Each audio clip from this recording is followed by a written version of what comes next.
Appropriation of property under Texas Penal Code Section 31.03 theft is unlawful when it is without the effective consent of the owner. There are several circumstances or scenarios in which a property owner may hand over voluntarily tangible property or money to a would-be thief that are less than honest circumstances. So when we use the term without consent, we typically think about it as permission. You don't have permission to take the property. But some of the other circumstances involve the owner handing over the property, and so we have to expand into the idea of effective consent. So according to the Penal Code, effective consent includes consent by a person legally authorized to act for the owner.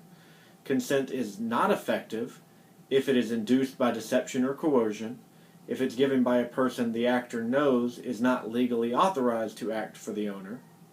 It's given by a person who, by reason of youth, mental disease or defect, or intoxication, is known by the actor to be unable to make reasonable property dispositions.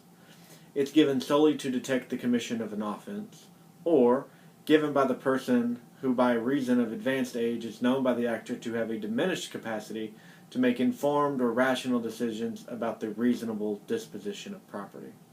So if we look at a couple of examples in which a person is giving over money to the offender voluntarily, but through means of deception, we would define as without effective consent.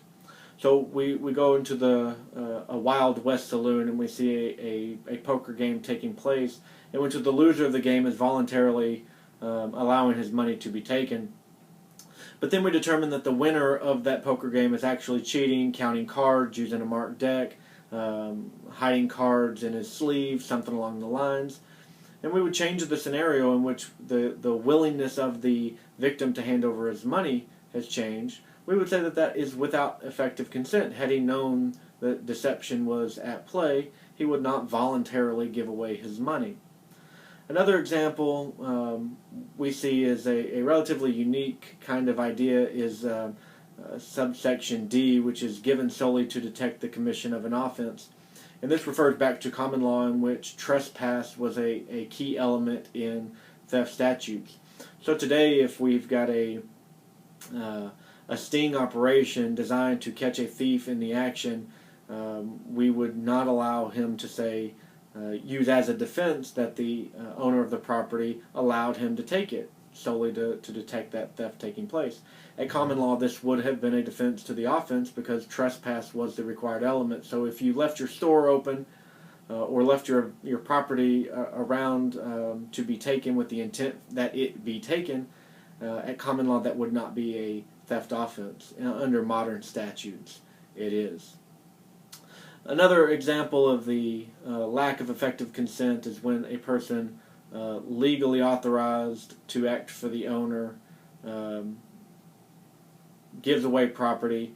We would say that is with consent as long as he's authorized. But if the actor knows the person is unauthorized, for example, a child, and he appropriates property willfully from the child, the actor knows that the child does not own the property. So we would say that that is without effective consent and would classify the offense as theft.